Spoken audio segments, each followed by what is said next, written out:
صحت بیماری ندر لدر کو پای سبحانه وی در رب دلوری دالوی سعادت دی مبارک شای رحمان حسین صاحبہ رو صحت دی مبارک شا رحمان حسین صاحبہ رو صحت دی مبارک شا دالوی احسان دا پاک رب العزت دی مبارک شا رحمان حسین صاحبہ رو صحت دی مبارک شا رحمان حسین صاحبہ رو صحت دی مبارک شا مبارک شا مبارک شا مبارک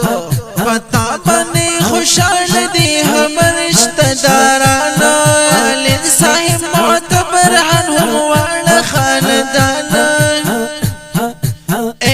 وی پتا بنی خوشحال دی ہم رشتہ دارانا والد صاحب معتبر عنہم والا خاندانا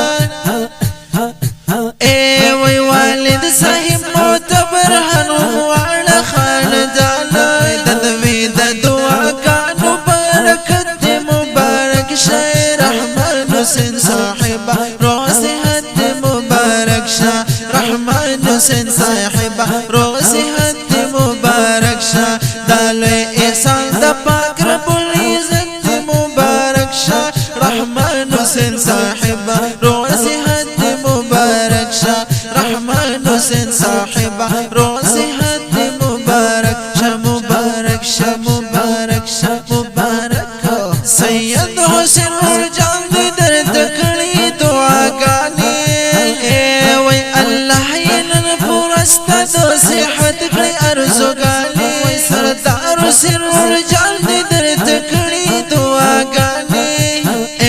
وی اللہ ینن پورستا دو صحت کڑی ارزو گانی اللہ ینن پورستا دو صحت کڑی ارزو گانی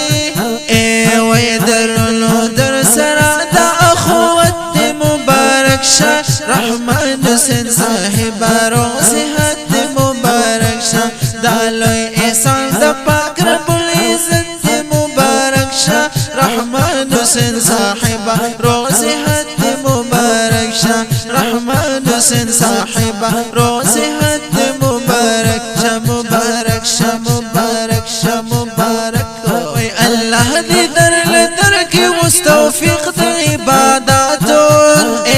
وی محفوظ دکڑا اللہ دا بدو ہر قسم حالاتو اللہ دی در لدر کی مستوفق دی عباداتو وی محفوظ دکڑا اللہ دا بدو ہر قسم حالاتو محفوظ دکڑا اللہ دا بدو ہر قسم حالاتو وی در بندلوری دالوی عنایت دی مبارک شا رحمان حسین صاحبہ رو صحت دی مبارک شا رحمان حسین صاحبہ رو صحت دی مبارک شا دالوی احسان دا پاک رب العزت دی مبارک شا رحمان حسین صاحبہ رو صحت دی مبارک شا رحمان حسین صاحبہ رو صحت دی مبارک شا مبارک شا مبارک شا مبارک وی شاعر ابو سعید دل جوڑ کری دا شعر دی وی قاری ارسل ساحل سے پیش کری مزیدار دی وی شاعر ابو سعید دل جوڑ کری دا شعر دی وی قاری ارسل ساحل بس پیش کری مزیدار دی وی داتا تمو پیش کری ملقبت دی مبارک شا رحمان حسین صاحبہ رو صحت دی مبارک شا رحمان حسین صاحبہ رو صحت دی مبارک شا دالوی احسان دا پاک رب العزت دی مبارک شا رحمان حسین صاحبہ رو صحت دی مبارک شا رحمان حسین صاحبہ رو صحت دی مبارک شا دالوی احسان دا پاک رب العزت دی مبارک شا رحمان حسین صاحبہ رو صحت دی مبارک شا رحمان حسین صاحبہ رو صحت دی مبارک شا دا خکلی او بہترین کلام پا آواز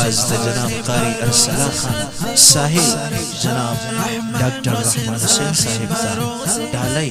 بدے کلام سپیشل فرمائش کردے جناب سید حسین صاحب جناب سردار حسین صاحب کلام دے زمان دوستان محترم جناب شاعر ابو سعید بالاگڑھ السلام